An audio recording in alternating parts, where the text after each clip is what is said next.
இனக்கலப்பில்லாமல் வாழ்ந்து வருகிறார்கள். அதனால்தான் அவர்களுக்கும் அந்த பாகிஸ்தான் அரசுக்கும் முரண்பாடு. எப்படி தமிழ்நாட்டுக்கும் டெல்லிக்கும் முரண்பாடு வருகிறதோ அப்படி பாகிஸ்தானில் பலுச்சிஸ்தானத்திற்கும் அரசுக்கும் முரண்பாடு வருவதோடு எங்களுக்கு தனி நாடு பிரித்து கொடுங்கள் என்று கேட்கும் அளவுக்கு அவர்கள் இன்றைக்கு முன் வந்திருக்கிறார்கள். 10,000 ஆண்டுகளிலே பேசப்பட்ட தமிழை இன்றைக்கு வழக்கிழந்து பல சொற்கள் உருவாகி சங்க இலக்கியத்துக்கு உரை இல்லாமல் யாராவது படிக்க முடியுதா? 3000-4000 ஆண்டுகளுக்கு முன்பு எழுதப்பட்ட சங்க இலக்கியத்தையே நம்மால் படித்து புரிந்து கொள்ள முடியவில்லை என்றால் 75,000 ஆண்டுகளுக்கு முன்பு பேசப்பட்ட தமிழை நீங்கள் எப்படி புரிந்து கொள்வீர்கள்? தொல்காப்பியர் தெளிவாக சொல்கிறார், தமிழில் உள்ள அனைத்து சொற்களுக்கும் பொருள் உண்டு, பொருள் இல்லாத சொற்களே தமிழில் இல்லை என்று அவர் தெளிவாக சொல்லிவிட்டார். நமக்கு தெரியாமல் இருக்கலாம். என்னை பொறுத்தவரையில் உலகத்தில் 2 மொழிகள் தான் இருக்கின்றன. ஒன்று தமிழ், 2 தமிழிலிருந்து பிரிந்த கிளைகள். நீங்கள் கொல்லாமை என்ற ஒரு தத்துவத்தை மக்களிடையே பரப்பி வருகிறீர்கள். நீங்களும் உங்கள் மடாலயத்தில் இருக்கின்ற ஆண்கள் பிக்குகளும் பிக்குணிகளும் இறைச்சி உணவை உண்கிறீர்கள். நீங்கள் சொல்வதற்கும் உங்கள் சமயத்தினர் செய்வதற்கும் பெரிய வேறுபாடு இருக்கிறது.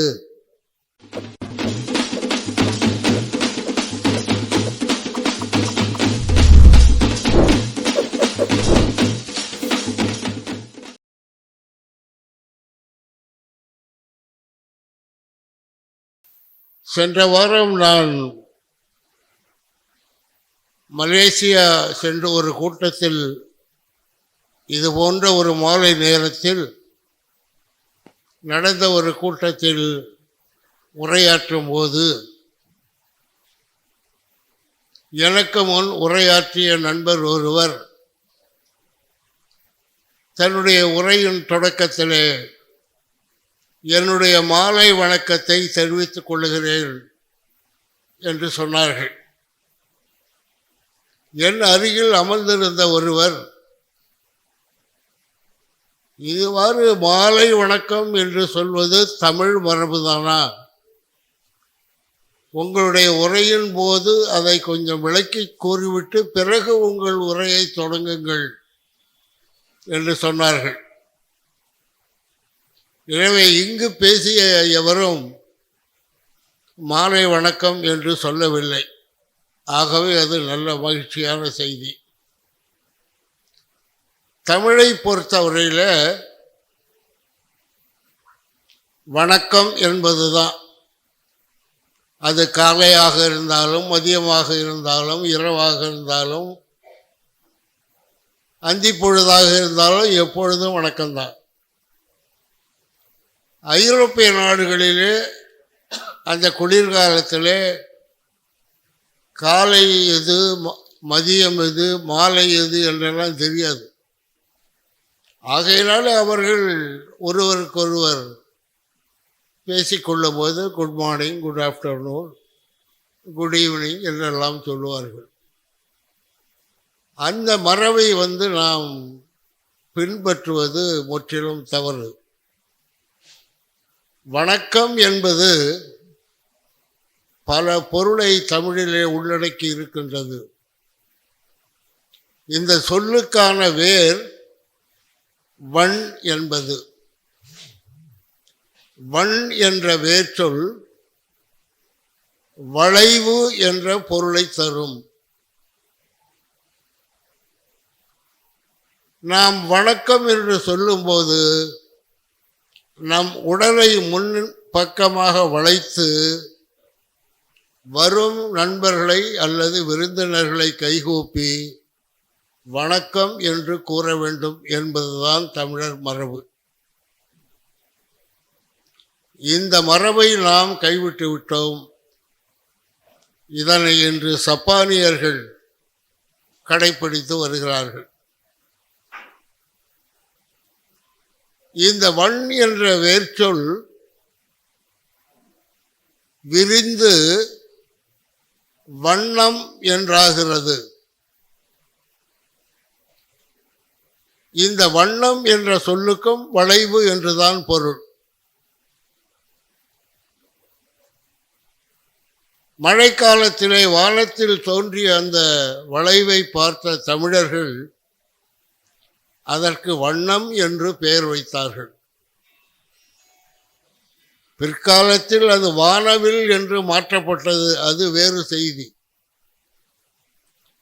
வண்ணம் என்பது வானத்தில் தோன்றுகின்ற ஒரு வில், வளைவு. வானில் தோன்றிய அந்த வளைவான வண்ணத்தில் கண்ணுக்கு கவர்ச்சியான பல தோற்றங்கள் இருந்ததனால பிற்காலத்தில் வண்ணம் என்ற சொல்லை ஓவியம் வரைகின்றவர்கள் தீட்டுகின்ற ஓவியத்திலே அவர்கள் இடுகின்ற அந்த இடுபொருளுக்கு பெயராக வைத்து விட்டார்கள். ஆக வண்ணம் என்பதற்கு வளைவு, குறிப்பாக வானத்தில் தோன்றும் வளைவு என்றுதான் பொருள். இப்போ இந்த வண் என்ற சொல் நீண்டு வண்ணம் என்றானது என்று நான் ஏற்கனவே குறிப்பிட்டேன். வட்டமான கரைகளை கொண்ட ஒரு குளத்துக்கும் வண்ணம் என்றுதான் பொருள். குளத்தை வண்ணம் என்றுதான் தமிழர்கள் அழைத்தார்கள். வட்டமான கரைகள், வளைந்த கரைகள் இருந்ததனால் அது வண்ணம் என்று சொல்லப்பட்டது. அந்த வண்ணத்திலே துணிகளை துவைக்கின்ற தொழிலாளியினுடைய பெயர் என்னவென்று உங்களுக்கே தெரியும். ஆகவே இந்த வண் என்ற வேர் எப்படியெல்லாம் விரிவடைகிறது என்பதை பார்க்கின்ற போது நமக்கு வியப்பாக இருக்கும். தமிழர்களை பொறுத்தவரையில் ஒவ்வொரு சொல்லுக்கும் ஒரு பொருளை வைத்தார்கள். இப்பொழுது வண்ணம் என்று சொல்லுகிற அந்த சொல்லுக்கும் நிறம் என்று அறியப்படுகின்ற அந்த சொல்லுக்கும் வேறுபாடு உண்டா, அல்லது இரண்டும் ஒரே பொருளை தருகின்ற சொற்களா என்று நாம் ஆராய்ந்து பார்க்கின்ற போது வண்ணம் என்பது தற்காலிகமானது, நிறம் என்பது நிலையானது. ஆக இந்த இரண்டு சொற்களுக்கும் இடையே வேறுபாடு உண்டு. ஆனால் ஆங்கிலத்தில் ஒரே சொல் கலர் என்று அவர்கள் சொல்லிவிட்டார்கள். தமிழிலே வண்ணம் என்பது மாறக்கூடியது, நிறம் என்பது மாறாதது. நிறம் என்ற சொல்லுக்கான வேர் நெல், நெல் நெற்றல் என்ற பொருளில் நிறம் என்ற சொல் வருகிறது. இந்த வண்ணம் என்ற சொல்லை இடைக்காலத்திலே வேறு பொருளுக்கு மாற்றிவிட்டாலும் கூட அடிப்படை அந்த சொல் ஆய்விலே அந்த சொல்லை நாம் மறக்க இயலாது. இப்போ நிறங்களில் கூட கருமை என்ற ஒரு நிறம் இருக்கிறது. இந்த கருமை என்ற நிறத்தை பற்றி எழுதும்போது எந்த ரா போட்டு எழுதுவது, இடையினரகரம் போடுவதா அல்லது வல்லினரகரம் போடுவதா என்ற குழப்பம் பேராசிரியர்கள்ட்டே இருக்கு. நான் சில பேராசிரியர்களிடம் கேட்டபோது ரெண்டில் எதை வேண்டுமானாலும் போட்டு எழுதலாம் என்று சொன்னார்கள். அது தவறான சிந்தனை. நான் அந்த வண்ணத்திற்கும் நிறத்திற்கும் ஒரு வேறுபாடு சொன்னதைப் போல, கருமை என்ற சொல்லிலே இடையினரா சேர்த்து எழுதும்போது அந்த நிறம் தற்காலிகமானது, மறையக்கூடியது. வல்லினம் சேர்த்து எழுதினால் அது நிரந்தரமானது, நிற்கக்கூடியது. ஆப்பிரிக்க மக்களுடைய நிறம் கருப்பு என்று எழுதும்போது வல்லினம் சேர்க்க வேண்டும். இப்படி ஒரு எழுத்தில் கூட மாறுபாடான பொருளை தமிழர்கள் வைத்தார்கள். கற்பு என்ற ஒரு சொல்லை நீங்கள் எடுத்துக்கொண்டால் அதை பிரிக்கும் போது கல் கூட்டல் பூ என்று வரும். அந்த பூ என்பது புடம் என்ற சொல்லினுடைய சுருக்கம். புடம் என்பதற்கு வெப்பப்படுத்துதல் என்று பொருள். கல்லை சூடாக்கினால் அது வளையாது, மாறாக இரண்டாக உடைந்து போகும். இந்த கல் இரண்டாக உடைவது போல்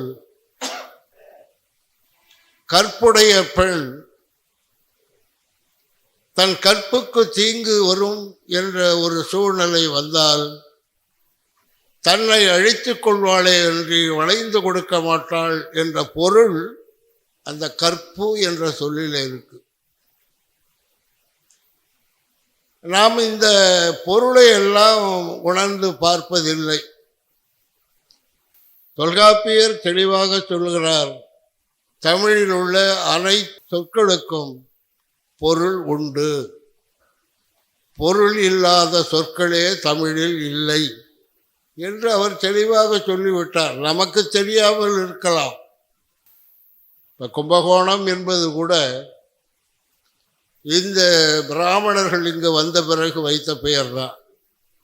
அது கூட தவறான மொழிபெயர்ப்பு. குடந்தை என்ற பெயர் குடமூக்கு என்ற சொல்லிலிருந்து குடந்தை ஆகி குடந்தை கும்பகோணம் ஆகிவிட்டது. குடமூக்கு என்பதற்கு மேற்கு எல்லை என்று பொருள். பல்லவர்களுடைய மேற்கு எல்லை தான் இந்த ஊர். குடம் என்பதற்கு மேற்கு என்று பொருள். குடமூக்குன்னா மேற்கு எல்லை என்று அவர்கள் குறிப்பிட்டார்கள். இந்த பிராமணர் ஆரியர்கள் வந்து பல தமிழ் பெயர்களை பொருள் தெரியாமல் வெவ்வேறு பெயர்களை சொல்லி மாற்றிவிட்டார்கள். எடுத்துக்காட்டுக்கு நகைச்சுவையாக சொல்ல வேண்டும் என்றால், நெய்தல் நிலம் என்று நமக்கு தெரியும். இதை அவர்கள் சமஸ்கிருதத்திலே மொழிபெயர்க்கும் போது ஏதோ நெய் அங்கு விளைகிறது என்ற பொருளில் க்ஷீரபூமி என்று மொழிபெயர்த்திருக்காங்க. க்ஷீரபூமி என்றால் நெய் விளைகிற இடம் என்று பொருள். இப்படித்தான் பல தமிழ் சொற்களை அவர்கள் பொருள் தெரியாமல் பல்வேறு சொற்களை பயன்படுத்தி மாற்றிவிட்டார்கள். அது இடைக்காலத்திலே நடந்த தவறு. இந்த மொழியை பொறுத்தவரையில், குறிப்பாக தமிழ் மொழியை பொறுத்தவரையில், என்னுடைய தொடக்க கால நூல்களில் பனி ஒழிக்காலம் முடிவடைகின்ற நிலையிலும் பனி உருகல் காலம் தொடங்குவதற்கு முன்பும், அதாவது கிமு 20, 21, 19 இந்த நூற்றாண்டுகள், இந்த 20ஆம் நூற்றாண்டு கால அளவில், 20,000 ஆண்டு கால அளவில் தமிழ் பேச்சு வழக்கிலும் எழுத்து வழக்கிலும் இருந்தது என்று நான் பதிவு செய்திருந்தேன். பின்னர் சில கருத்துக்களை பாவாணருடைய நூல்களிலே படிக்கும்போது தமிழ் 50,000 ஆண்டுகளிலே பேச்சு வழக்கில் இருந்தது என்று அவர் பதிவு செய்திருக்கிறார்.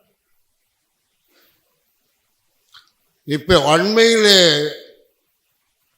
கிடைத்த தரவுகளின்படி தமிழ் மொழி கிமு 75,000 ஆண்டுகளிலே பேச்சு வழக்கில் இருந்தது என்பது உறுதி செய்யப்பட்டிருக்கிறது. அதற்கான விளக்கங்களை நான் இங்கு சொல்வது காலம் கடக்கும் என்ற காரணத்தினாலே உங்களுக்கு அளிக்கப்பட்டிருக்கிற அந்த புத்தகத்தை படித்து பார்த்தீர்கள் என்றால் அதனுடைய விளக்கம் உங்களுக்கு புரியும். 75,000 ஆண்டுகளுக்கு முற்பட்டு 75,000 ஆண்டு என்று குறிப்பிட்டு சொல்ல முடியாது, 1,00,000 ஆண்டுகளாக கூட இருக்கலாம் தமிழ் பேசப்பட்டு வந்தது என்பதை இன்றைக்கு அறிவியல் வழியாகவும் தொல்லியல் வழியாகவும் மெய்ப்பிக்கப்பட்டிருக்கிறது என்பது தமிழை எவ்வளவு தொடக்க காலத்திற்கு இந்த வரலாறு கொண்டு செல்கிறது என்பதை நீங்கள் அறியலாம். இப்போது இருக்கின்ற ஆய்வாளர்களெல்லாம் தமிழ் 2000 ஆண்டு பழமையானது, 2500 ஆண்டு பழமையானது, 3000 ஆண்டு பழமையானது என்றெல்லாம் இவர்கள் எழுதுகிறார்கள். குறிப்பாக சொல்ல வேண்டுமென்றால் வடக்கில் உள்ளவர்களும் தெற்கில் நம்மை ஆளுகின்றவர்களும் தமிழருடைய வரலாற்றை மூடி மறைப்பதற்கான அனைத்து வழிகளையும் செய்து வருகிறார்கள். இதுதான் உண்மை. கீழடி நாகரிகம் 580 கிமு 580 என்று சொன்னார்கள். பிறகு டெல்லியில் உள்ள தொல்லியல் துறை அதை மறுபரிசீலனை செய்து ஆண்டை குறைத்து சொல்லுங்கள் என்று சொன்னார்கள் என்ற தகவல்கள் எல்லாம் வந்தன. நான் அங்கு சென்று ஆய்வு செய்த போது அந்த இயக்குனர் அவர்களிடம் நான் தெளிவாக சொல்லிவிட்டு வந்தேன். அதற்கு அந்த செங்கல்லை எடுத்து அவரிடம் காட்டி, இந்த கல் ஒன்று போதும் கீழடி நாகரிகத்தினுடைய காலத்தை நிர்ணயிப்பதற்கு என்று சொன்னேன். என்னவாக இருக்கும் என்று அவர் என்னிடம் கேட்டார். கீழடி நாகரிகத்தினுடைய காலம் ஹரப்பா நாகரிகத்தினுடைய காலம், அதற்கு இந்த செங்கல்லே சாட்சி. ஆகவே கீழடி நாகரிகம் கிமு 6000 ஆண்டுகளுக்கு முற்பட்டது என்ற கருத்தை அவரிடமும் கூறினேன். என்னுடைய நூல்களிலும் நான் பதிவு செய்திருக்கிறேன். 6000 ஆண்டுகள் எங்கே, 580 ஆண்டுகள் எங்கே? இப்படி ஒட்டுமொத்தமாக தமிழனுடைய வரலாற்றை மறைப்பதற்கான முயற்சிகள் மேற்கொள்ளப்பட்டு வருகின்றன. அதை மீட்டெடுக்க வேண்டும் என்ற ஒரே எண்ணத்தில் தான் இந்த பணிகளை நாங்கள் தொடர்ந்து செய்து வருகிறோம். இங்கே பேசியவர்கள் உலகத்தில் பல செம்மொழிகள் இருக்கின்றன. சிலர் 7000 மொழிகள் இருக்கின்றன, சிலர் 5000 மொழிகள் இருந்தன. இப்படியெல்லாம் ஒரு கணக்கை ஏதோ அவர்கள் கூட்டி கழித்து ஆய்வு செய்து பார்த்தபோது கிடைத்த விடையாக அவர்கள் கூறுவார்கள். என்னை பொறுத்தவரையில் உலகத்தில் 2 மொழிகள் தான் இருக்கின்றன. ஒன்று தமிழ், 2 தமிழிலிருந்து பிரிந்த கிளைகள். உலகத்தில் உள்ள அனைத்து மொழிகளிலும் தமிழ் சொற்கள் உள்ளன. நீங்கள் தேடி பார்த்து தெரிந்து கொள்ளலாம். குறிப்பாக ஆப்பிரிக்காவில் ஆப்பிரிக்கர்களுடைய மொழியிலே பல தமிழ் சொற்கள் இருக்கின்றன. இது உலகெங்கும் உள்ள தமிழர்கள் எப்படி பரவி வாழ்ந்தார்கள், எப்படியெல்லாம் அவர்கள் இந்த குமரி கண்ட அழிவிற்கு முன்பும் பின்பும் அவர்கள் வெளியேறினார்கள் என்பதெல்லாம் வரலாறு.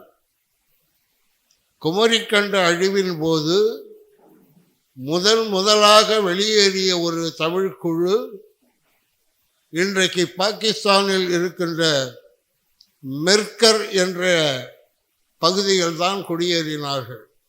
கிமு 10,000 ஆண்டுகளில் அந்த மெர்கர் என்ற பகுதி தான் இன்றைக்கு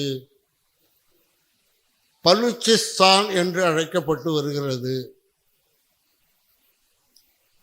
உலக மொழி ஆய்வாளர்கள் அந்த பலுச் மொழியை ஆய்வு செய்து தமிழ் நலம் விரும்பிகள் இது தமிழ் மொழியின் ஒரு கிளைமொழி என்றும், இந்த திராவிட கட்சியினர் இது திராவிடத்தினுடைய கிளைமொழி என்றும் சொல்லி வருகிறார்கள். உண்மையில் அது தமிழ் மொழியினுடைய கிளைமொழி. அந்த பாகிஸ்தானிலே அந்த பலுச்சிஸ்தான் மாகாணத்தில் வாழ்கின்ற அந்த மக்கள் இஸ்லாத்தை தழுவியிருந்தாலும் கூட மற்ற மாநிலங்களைப் போல கலப்பு இனமாக அவர்கள் மாறவில்லை. இன்னும் குறிப்பாக சொல்ல வேண்டும் என்றால், மதுரைக்கு தெற்கே இருக்கின்ற மக்கள், நெல்லை குமரி பகுதியில் இருக்கின்ற தமிழர்கள் எப்படி தனித்தன்மையோடு கலப்பில்லாமல் வாழ்ந்து வருகிறார்களோ அதைப் போல அந்த பலுச்சிஸ்தான் மக்கள் இனக்கலப்பில்லாமல் வாழ்ந்து வருகிறார்கள். அதனால்தான் அவர்களுக்கும் அந்த பாகிஸ்தான் அரசுக்கும் முரண்பாடு. எப்படி தமிழ்நாட்டுக்கும் டெல்லிக்கும் முரண்பாடு வருகிறதோ அப்படி பாகிஸ்தானில் பலுச்சிஸ்தானத்திற்கும் அரசுக்கும் முரண்பாடு வருவதோடு எங்களுக்கு தனி நாடு பிரித்து கொடுங்கள் என்று கேட்கும் அளவுக்கு அவர்கள் இன்றைக்கு முன்வந்திருக்கிறார்கள். குமரிக்கண்டம் பற்றி இந்த அறிக்கையில் கூட சில செய்திகளை சுட்டி காட்டியிருந்தார்கள். நான் படித்து பார்த்தேன். குமரிக்கண்டத்தினுடைய அழிவு, இறுதி அழிவு கிமு 11,600 என்று இன்றைக்கு ஆழ்கடல் ஆய்வுகள் முடிவு செய்துவிட்டன. அதில் எந்த ஐயப்பாட்டுக்கும் இடமில்லை. குமரி கண்ட அழிவுக்கு பிறகு புலம்பெயர்ந்த மக்கள் மேற்கிலும் வடக்கிலும் கிழக்கிலும் பல்கி பெருகி பரவி வாழ்ந்து வந்தனர். அவர்கள் வாழ்ந்த இடமெல்லாம் தமிழை அவர்கள் ஊன்றி தமிழை விதைத்து விட்டு போயிருக்கிறார்கள். அந்த அளவில் தான் இன்றைக்கு உலக மொழிகளிலெல்லாம் தமிழினுடைய சொற்கள் பரவி காணப்படுகின்றன. இந்த சொற்கள் எல்லாம் எப்படி பரவின என்பதை பற்றி ஒவ்வொருவரும் ஒவ்வொரு கருத்தை அவர்கள் கூறி வருகிறார்கள். அது குறிப்பாக இப்போது நான் சொன்ன அந்த பாகிஸ்தான், பலுச்சிஸ்தான், ஆப்கானிஸ்தான் இந்த பகுதிகளில் ஏராளமான தமிழ் பெயர்கள், தமிழ் பெயர்களை தாங்கிய ஊர்கள் இருக்கின்றன என்று படம் வரைந்து ஐயா பாலகிருஷ்ணன் அவர்கள் அவருடைய நூலில் வெளியிட்டிருக்கார். எல்லாம் தமிழ் பெயர் தான். அவருடைய கருத்து, மெசபடோமியாவிலிருந்து புலம்பெயர்ந்த திராவிடர்கள், மெசபடோமியாவில் திராவிடர்கள் இருந்தார்கள் என்று அவர் கூறுகிறார். சிந்து வெளிக்கு வந்து சிந்து வெளியிலிருந்து வைகை கரைக்கு வந்தார்கள். வைகை கரைக்கு வந்து தமிழை கற்று சங்க இலக்கியங்களை படைத்தார்கள். சரி, மதுரைக்கு வந்தவர்கள் யாரிடம் தமிழ் கற்றார்கள்? எப்படி சங்க இலக்கியங்களை படைத்தார்கள்? இது ஒரு 5ஆம் வகுப்பு மாணவன் கேட்கின்ற வினா. இதற்கு கூட பதில் சொல்ல முடியாத அளவுக்கு அவர் ஆய்வை மேற்கொண்டிருக்கிறார். நான் ஏற்கனவே கூறியது போல தமிழில் உள்ள அனைத்து ஊர் பெயர்களும் காரண பெயர்கள் தான். அதற்கு எடுத்துக்காட்டாக அவருடைய நூலிலே குறிப்பிட்டிருக்கின்ற ஒரு 3 ஊரை நான் குறிப்பிட விரும்புகிறேன். 1 கொற்கை, 2 தொண்டி, 3 முசிறி. இந்த 3 ஊர் பெயர்களையும் குறிப்பிட்டிருக்கார். அதில் இன்னொரு பெரிய மாபெரும் பிழை என்னவென்றால் பாண்டியரின் தலைநகரம் கொற்கை என்று எழுதியிருக்கிறார். இந்த கொற்கை என்ற சொல்லுக்கான பொருள் என்ன? தமிழில் அதன் பொருள் என்ன? அங்கு முத்து குளித்தல் என்ற ஒரு தொழில் நடைபெற்று வந்தது. அந்த சிப்பிகளை எடுத்து அதை வெட்டி அதன் உள்ளே இருக்கின்ற முத்தை எடுப்பார்கள். அந்த சிப்பிகளை வெட்டி எடுத்தலை கொல்லுதல் என்று சொல்லுகிறோம். இப்படி கொல்லுதல் என்ற தொழில் அங்கு நடைபெற்ற இடம் ஆகையால் அது கொள்கை என்று வந்தது. அந்த கொள்கையை தான் சேர்த்து படிக்கும்போது கொற்கை என்று சொல்லப்பட்டது. அந்த காலத்திலே சங்க இலக்கியங்கள் கூட மரக்கலங்களை தொண்டு என்றுதான் அழைத்தன. தொண்டு என்பது பொது பெயர். உலக வரலாற்றில் கடல், ஆறு, ஏரி இவற்றில் பயன்படுத்தப்படுகின்ற அந்த மரக்கலங்கள்,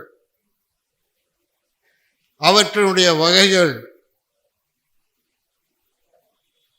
இவற்றினுடைய பெயர்கள் ஏறக்குறைய 300க்கு மேல இருக்கு. அதாவது 300 டிசைன்ஸ், 300 வகையான மரக்கலங்களை உருவாக்கி இருக்கிறார்கள். ஒவ்வொரு மரக்கலமும் ஒரு பயன்பாட்டுக்கு உரியவை. இவ்வளவு 300 பெயர்களை கொண்ட மரக்கலங்களின் பெயர்களை கொண்ட ஒரு மொழி உலகத்தில் எதுவுமே இல்லை. ஆங்கிலத்தில் கூட ஒரு 2, 3, 4 சொற்கள் தான் இருக்கு. இப்படி 300க்கு மேற்பட்ட வகையான அந்த மரக்கலங்களை உருவாக்கியவர்கள் தமிழர்கள். இடைக்காலத்திலே ராஜேந்திர சோழன் கிழக்கு நோக்கி செல்லும்போது அவன் காலத்திலே அந்த பயணத்திற்காக கட்டப்பட்ட மரக்கலத்தினுடைய எடை 6000 டன் என்று சொல்லுகிறார்கள். இந்த 6000 டன் எடை கொண்ட மரக்கலம் போல 100க்கும் மேற்பட்ட மரக்கலங்களை அவன் உருவாக்கி இருக்கிறான். இது கிழக்கிந்திய கம்பெனியாருடைய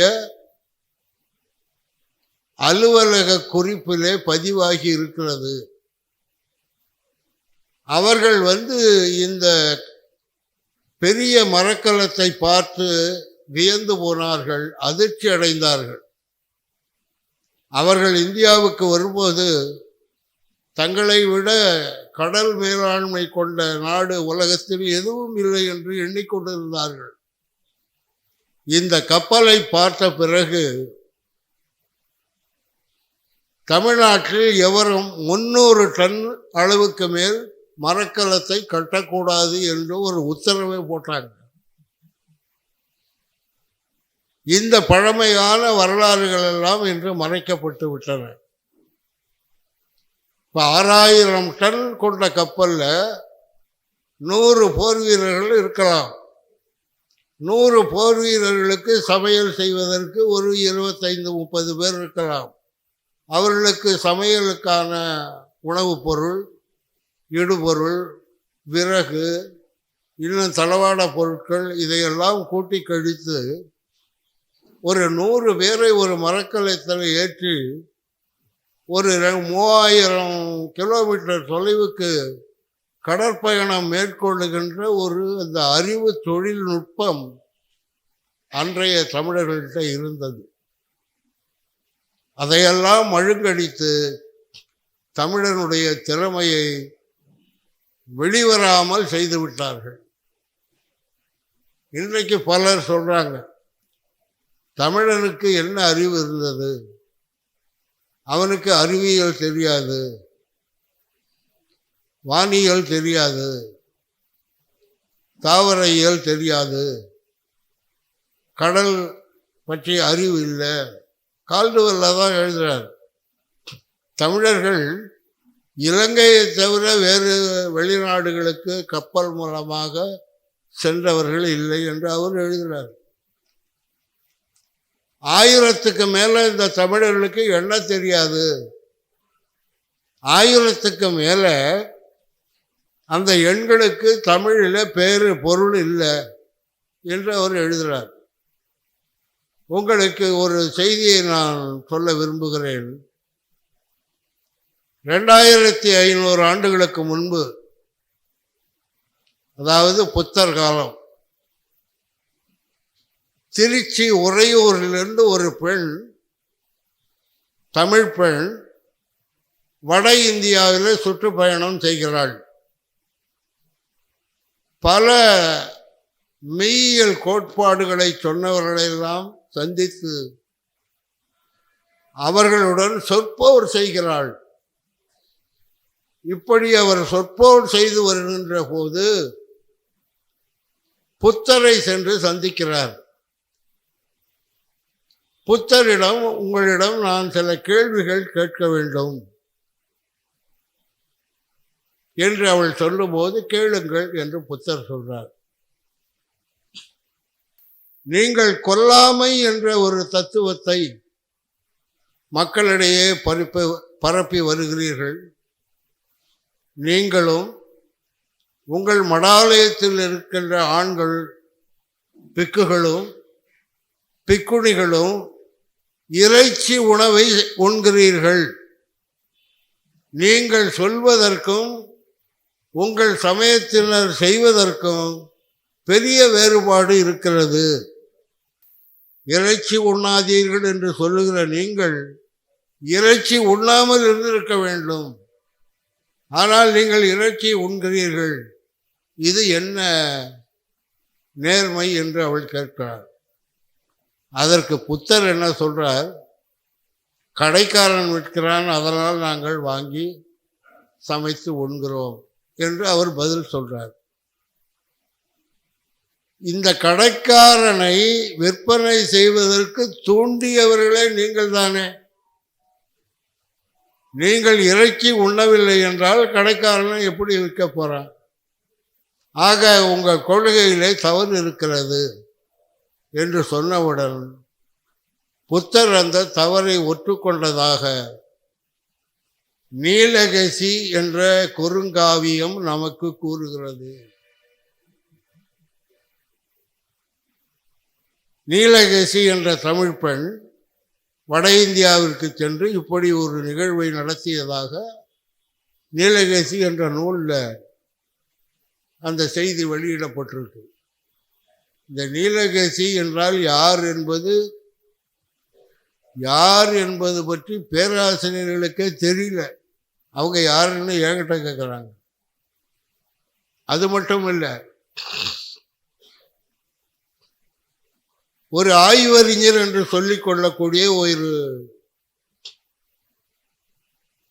தலைவரை இந்த நீலகேசி போய் சந்திக்கிறார்.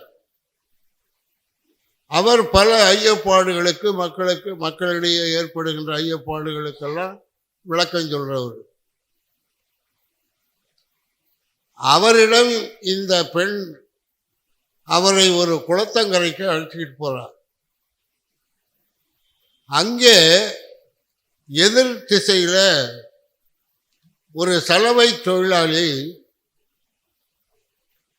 அந்த வெள்ளாவி வைத்து அங்கே அடுப்பு வெள்ளாவி எரிந்து கொண்டிருக்கிறது. இவன் துணியை அந்த கல்லில் அடிக்கிறான். அந்த அறிவியலாளரிடம் நீலகேசி கேட்கிறாள், அந்த தீயினுடைய ஒளி உடனே நம் கண்ணுக்கு வருகிறது, இந்த சலவை தொழிலாளி அடிக்கிற ஓசை ஏன் நமக்கு சிறிது தாமதமாக வருகிறது என்று கேட்கிறாள். அதற்கு அவருக்கு விடை தெரியவில்லை. எனக்கு தெரியவில்லை அம்மா என்றே அவர் ஒத்துக்கொள்கிறார். அப்போது இந்த நீலகேசி சொல்கிறாள், ஒளியை எந்த ஊடகமும் தடுக்காது, ஆனால் ஒலியை காற்றில் உள்ள தூசு, ஈதர் என்று சொல்றாங்க, இவையெல்லாம் தடுப்பதனால அந்த ஓசை நமக்கு தாமதமாக கேட்கிறது என்ற ஒரு அறிவியல் உண்மையை ஒரு தமிழ் பெண் 2500 ஆண்டுகளுக்கு முன்பு சொன்னதைத்தான் இன்றைக்கு the difference between light and sound என்று அறிவியலிலே சொல்லிக் கொடுக்கிறார்கள். தமிழன் என்ன கண்டுபிடித்தான் என்று கேட்கிறவர்களுக்கு இதை ஒரு எடுத்துக்காட்டாக நான் சொல்றேன். தமிழர்களுடைய கண்டுபிடிப்புகள் எல்லாம் டெக்ஸ்ட் தத்துவங்களாக இருந்தன. அந்த தத்துவங்களை இன்றைக்கு மேலை நாட்டவர்கள் செயல்படுத்தி வருகிறார்கள். அதுதான் உண்மை. இப்போ இந்த உலகம் உருண்டை என்பதை யார் சொன்னது? முதல்ல தமிழர்கள் தான் சொன்னாங்க. கிமு 150 ஆண்டுகளிலே கிரேக்க நாட்டிலே வாழ்ந்திருந்த தாலமி என்ற வானியல் அறிஞன் தான் உலகத்திலே மிகப்பெரிய வானியல் அறிஞன், ஃபாதர் ஆஃப் அஸ்ட்ரானமிலாம் பட்டம் கொடுத்துருக்கான். அவனுடைய நூலில் உலகம் தட்டைன்னு அவன் எழுதியிருக்கான். ரொம்ப தூரத்துக்கு போகாதீங்க, போனீங்கன்னா கீழே விழுந்துருவீங்க. அவன் எழுதின நூலுக்கு பேரு அல் என்ற சொல்லு முதல்ல அவன் போடுறான். அல் என்றால் தமிழில் இருள் என்று பொருள். அல் விசும்பு என்ற சொல்லை அவன் பயன்படுத்துகிறான். விசும்பு என்பது வானம். அல் விசும்பு என்றால் இரவு நேரத்து வானம். இதுதான் அவன் நூலுடைய தலைப்பு. அவனுக்கு தமிழ் தெரியுதோ தெரியலையோ இந்த பேரை அவன் பயன்படுத்தியிருக்கான். ஏறக்குறைய அதற்கு பிறகு 1500களில் கிபி 1500களில் கலீலியோவும் கோப்பர்னிக்கஸும் தான் உலகம் உருண்டை என்பதை கண்டுபிடிக்கிறார்கள். கலீலியோ எப்படி கண்டுபிடித்தார் என்று சொன்னால், அந்த சூரிய சந்திர இந்த கிரகணம் அந்த மறைவு காலத்தில் நிலவின் மேலே விழுகின்ற அந்த மறைப்பு, அந்த இருள் வட்ட வடிவமாக அங்கே நகர்வதை அவர் கண்டு, இந்த பூமி தான் அந்த நிலவின் நிழலாக தெரிகிறது, பூமி உருண்டை வடிவத்திலே அங்கே தெரிவதால் பூமி உருண்டையாகத்தான் இருக்க வேண்டும், கோள வடிவில் தான் இருக்க வேண்டும் என்று அவர் யூகித்தார். முதல்ல அவர் யூகித்தார். எப்போ? இன்றைக்கு 500 ஆண்டுகளுக்கு முன்பு. ஆனால் தொல்காப்பியத்திலும் சங்க இலக்கியத்திலும் இந்த உலகம் கோள வடிவமானது என்பதை தமிழன் அன்றே அறிந்திருந்தான். அதனால தான் இந்த பூமிக்கு உலகம் என்று பெயரிட்டான். உலகம் என்பதற்கு என்ன பொருள் என்று கேட்டால், அது சுற்றி கொண்டிருக்கிறது என்பதுதான் பொருள். உல் என்ற வேர் உல என்று நீண்டு உலா என்று மேலும் நீளும். உலா என்பதற்கு என்ன பொருள் என்பது உங்களுக்கெல்லாம் தெரியும். சுற்றுலா, சுற்றி வருதல். இந்த உல, உலா இப்படி நீண்ட சொல்லுதான் உலகம் என்று வருகிறது. நீங்க சங்க இலக்கியங்களிலும் மற்ற இலக்கியங்களிலும் நீங்கள் படித்து பார்ப்பீர்களே, ஆனால் முதல் வரி அல்லது இரண்டாவது வரியில உலகம் என்ற சொல் இருக்கும். உலகெல்லாம் ஓதற்கு அறியவன், கம்பரே பாடுறார். ஆக இந்த உலகத்தை அவர்கள் முதன்மைப்படுத்தி தமிழர்கள் அக்காலத்தில் இந்த நிலவையும் மீனையும் சூரியனையும் அவர்கள் முத்தி என்று அழைத்தார்கள். 3 தீ. இந்த செய்தியில நான் படித்தபோது உலக மொழியியலை அறிய தமிழ் மொழியில் வழிகாட்டும் கடலுள் மூழ்கிய தென்குமரி கண்டமே அடைப்புக்குறியில லெமோரியாவே என்று எழுதியிருக்கிறார்கள். லெமோரியா என்பது ஐரோப்பியருடைய கொள்கை. அது லெமூர் என்ற ஒரு குரங்கு அதிகமாக வாழ்ந்ததுனால அந்த பகுதிக்கு லெமோரியா என்று ஐரோப்பியர், அவர் டாக்டர் ஹெக்கல் பெயரிட்டார். இது இப்போ எங்க அதிகமாக காணப்படுகிறது என்றால் மடகாஸ்கர்ல. தமிழ்நாட்டுக்கு அவர் வருகை தந்தபோது நீலகிரியிலே ஒரு எலும்புக்கூடை காண்கிறார். அந்த எலும்புக்கூடு அந்த லெமூர் என்ற குரங்கினுடைய எலும்பு கூடு போல் தெரிகிறது. ஆனால் லெமூர் இங்க இல்லை. இவர் அதை தவறாக கருதி மடகாஸ்கரிலும் அந்த எலும்பு கூடு இருக்கிறது, நீலகிரியிலும் அந்த எலும்பு கூடு இருக்கிறது. ஆகவே இந்த பகுதியில் நீரில் கடலில் அமிழ்ந்து போன அந்த நிலப்பகுதியை லெமோரியா என்று வைத்தார். அந்த லெமூர் என்ற சொல் தமிழில் எந்த இலக்கியத்திலும் இல்லை. அதிலும் குறிப்பாக ஒரு நாட்டுக்கு பெயர் வைக்கிற அறிவார்ந்த தமிழன் ஒரு குரங்கை சுற்றி ஒரு பெயர் வைப்பானா என்பதை நாம் சிந்தித்து பார்க்கணும். 1850களில் டாக்டர் ஹெக்கல் இந்த கருத்தை சொன்னபோது தமிழர்களும் சிலர் குமரிக்கண்டத்தை தான் இவர் ஆங்கிலத்தில் லெமோரியா என்று சொல்லுகிறார் என்று எண்ணி ஏற்றுக்கொண்டார்கள். இதில் என்ன பெரிய வியப்பு என்றால்,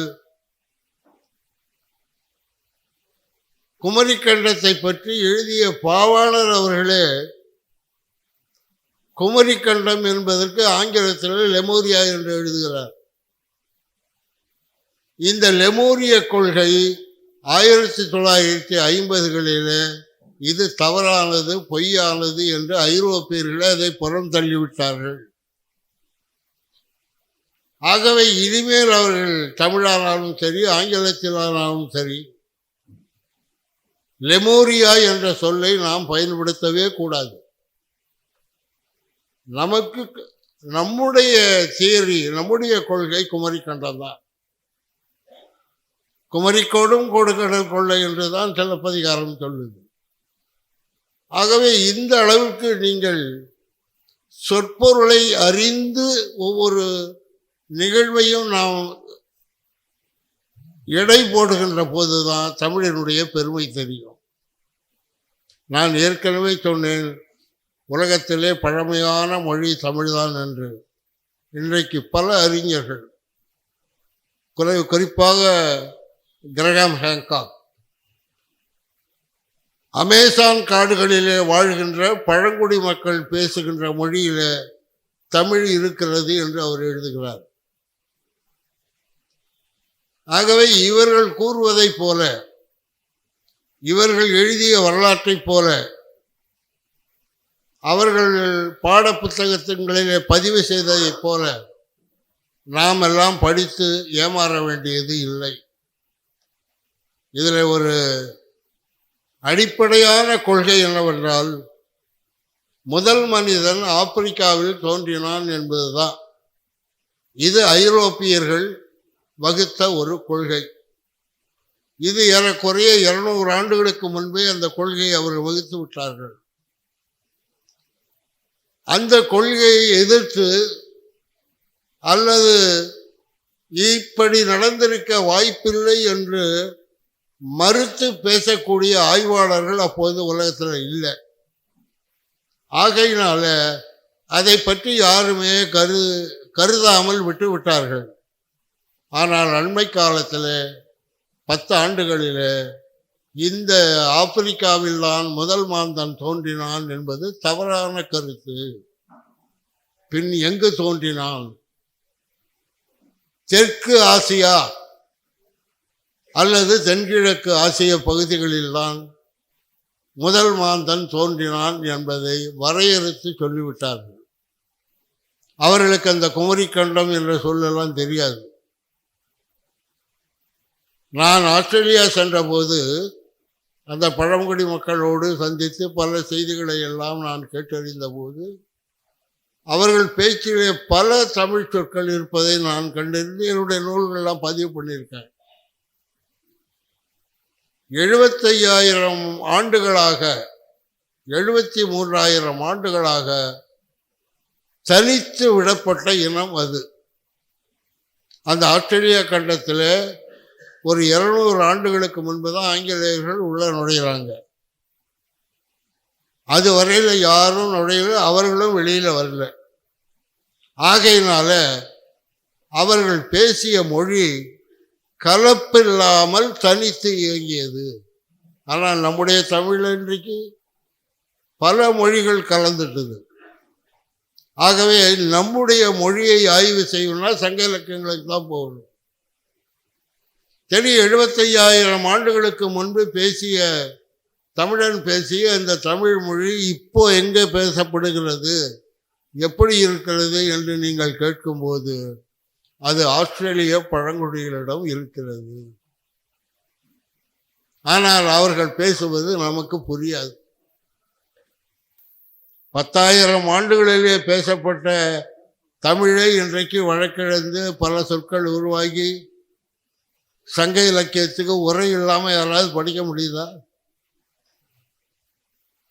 3,000-4,000 ஆண்டுகளுக்கு முன்பு எழுதப்பட்ட சங்க இலக்கியத்தையே நம்மால் படித்து புரிந்து கொள்ள முடியவில்லை என்றால் 75,000 ஆண்டுகளுக்கு முன்பு பேசப்பட்ட தமிழை நீங்கள் எப்படி புரிந்து கொள்வீர்கள்? ஆனால் அந்த மொழியிலே தமிழ் இருக்கிறது, அவர்கள் வாழ்க்கை முறையிலே தமிழ் இருக்கிறது. அதாவது அண்மையிலே நான் ஒரு ஆய்வாளரை கனடாவில் சந்தித்தேன். அவர் என்னிடம் கேட்டார், தமிழ்நாட்டுக்கு நான் வந்திருந்த போது அவர் மார்கழி மாதத்திலே வந்திருப்பார் போல் இருக்கிறது. வீட்டிற்கு முன்பு இந்த கோலம் என்ற ஒரு வரைபடத்தை வரைகிறார்கள். நான் அந்த படத்தை வரைகின்ற பெண்களை பார்க்கின்ற போது அவர்கள் எல்லாம் படித்தவர்கள் மாதிரி தெரியல, நாட்டுப்புறத்து பெண்களாக இருக்கிறார்கள். இதை யாரிடமிருந்து அவர்கள் கற்றுக்கொண்டார்கள், அதற்கு ஏதாவது பொருள் உண்டா என்றெல்லாம் என்னிடம் கேட்டார். நான் அவரிடம் சொன்னது, தொடக்க காலத்திலே தமிழன் வானத்தை அண்ணாந்து பார்த்து 27 கூட்டங்களாக அதை பிரிக்கிறான். அந்த மீன்களை 27 கூட்டங்களாக பிரிக்கிறான். ஒவ்வொரு கூட்டத்தையும் இணைக்கின்ற மாதிரி கோடுகள் போடுறான். இப்படி 27 கூட்டத்திற்கும் கோடுகள் போடுறான். இந்த கோடுகள் போட்ட பிறகு பார்க்கின்ற போது அவை ஏதோ சில உருவங்களைப் போல் இருக்கின்றன. ஆடு, காளை, இப்படி சில உருவங்கள் இருக்கின்றன. அதை வைத்து அந்த மீன் கூட்டங்களுக்கு அவன் பெயர் வைக்கிறான். 27 மீன் கூட்டங்களுக்கும் தமிழன் பெயர் வைக்கிறான். அந்த அல்மாகஸ்ட் நான் ஏற்கனவே சொன்னது, அந்த நூலில் தாலமி 14 கூட்டத்திற்கு மேல் என்னால் கண்டறிய முடியவில்லைன்னு எழுதியிருக்கான். அவனுக்கு 1000 பல 1000 ஆண்டுகளுக்கு முன்பே தமிழர்கள் 27 மீன் கூட்டங்களுக்கு பெயர் வைத்தார்கள். அவர்கள் அந்த மீன் கூட்டங்களை இணைப்பதற்காக போட்ட கோடு, அதையே அவர்கள் சுவர்களிலும் பாறைகளிலும் அவர்கள் எழுதுகிறார்கள். இந்த கோடுகள் தான் கோலம் என்பதனுடைய அடிப்படை.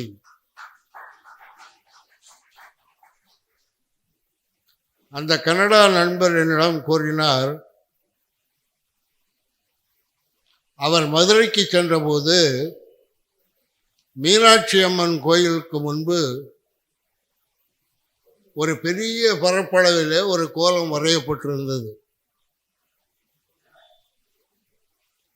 இதை பார்த்து அவர் வியந்து போனார்.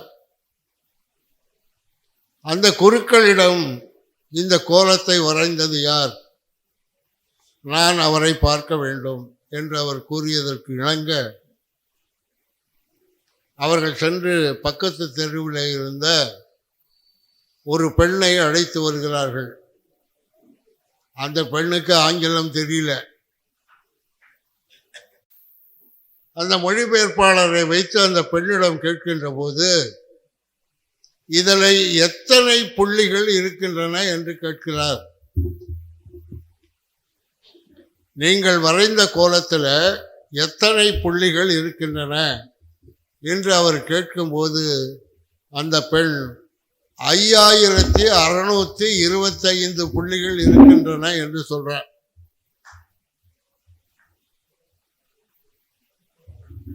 இதில் என்ன சிறப்பு என்று சொன்னால், ஒரு புள்ளியில் தொடங்கிய கோடு பல இடங்களில் சுற்றி திரும்பவும் கடைசியில் அந்த புள்ளியிலேயே முடியுது. இதெல்லாம் யார் கற்றுக் கொடுத்தது? தமிழனுடைய மரபு. அது மரபு கற்றுக் கொடுத்த திறமை. நான் உலகத்தில் 2 பேரை நம்புறது இல்லைங்க. ஒருத்தன் ஜோசியக்காரன், 2வது இந்த மோட்டிவேஷனல் ஸ்பீச்சுன்னு சொல்லிட்டு இருக்கான்ல, அவனையும் நான் நம்புறது இல்லை. அவன் ஏதாவது ஒரு 1000-500 கொடுத்தா பேசிட்டு போவான். ஜோசியக்காரன் எவனும் பெரிய பங்களா கட்டி வாழ்ந்த மாதிரி தெரியல. நமக்கு லட்சம் வரும், கோடி வரும் என்றெல்லாம் சொல்லிட்டு போவான். நான் இளமையில் வறுமையில் வாடியவன். எனக்கு யாரும் மோட்டிவேஷனல் ஸ்பீச் எல்லாம் கொடுக்கல.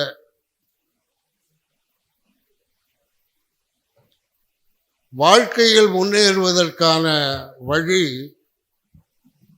இயற்கையிலேயே நம்முடைய முன்னோர்கள் நமக்கு கொடுத்த அறிவு இருக்கு. வழி வழியாக தமிழர்களுக்கு வந்திருக்கு. ஆனால் பல தமிழர்கள் அந்த அறிவை பயன்படுத்தவில்லை. இந்த அறிவை பயன்படுத்தி ஊக்கத்தோடு உழைக்க வேண்டும். அறிவு, உழைப்பு, ஊக்கம், இந்த 3ம் இருந்தால் அவன் வாழும் காலத்திலேயே போற்றப்படுவான்.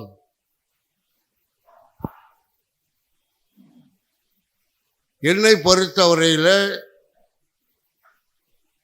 நான் ஒரு குக்கிராமத்திலே பிறந்தவன். எனக்கு கல்வி வழிகாட்டுவதற்கெல்லாம் ஒருவரும் இல்லை. படித்துவிட்டு என்ன செய்வது என்று தெரியாது. அதற்கு வழிகாட்டுபவர் எவரும் இல்லை. SSLC முடித்த பிறகு அப்போது இருந்த வேலை ஆசிரியர் வேலை தான். 2 ஆண்டுகள் பயிற்சி திருச்சியில். பயிற்சி முடிகின்ற ஆண்டில் காலையில் 5 மணிக்கெல்லாம் நாங்கள் எழுவோம்.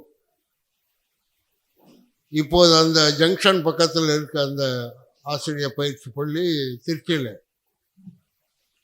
காலையில் எழுந்து தேநீர் குடிப்பதற்காக வெளியில் வந்தோம், நானும் என்னுடைய நண்பர்களும். இடது பக்கமாக யாரோ ஒன்று எரிந்து கொண்டு இருந்தது. அலறல் சத்தம் கேட்டது. யாரோ ஒருவர் எரிந்து கொண்டு இருக்கிறார் என்று அந்த டீ கடையில் இருந்தவர்கள் எல்லோரும் ஓடி வந்து மணல் சாக்கு எல்லாவற்றையும் போட்டு அணைக்க பார்த்தார்கள். ஒரு 1/4 மணி நேரத்திலே அவனுடைய அறல் நின்று போய்விட்டது. ஆள் முழுவதும் கரிக்கட்டையானான். அவன் யார் என்று தெரியவில்லை. உண்மையிலே நான்லாம் முதல்ல பயந்துட்டேன் அதை பார்த்து. ஒரு மனிதன் தீப்பிடித்து இறக்கின்ற காட்சி, அவன் ஓலமிடுகின்ற காட்சி இன்னும் கூட என்னால் மறக்க முடியல. அந்த மனிதன் யார் என்றால் அவன்தான் கீழப்பழூர் சின்னசாமி. என் கண்ணால் பார்த்தேன்.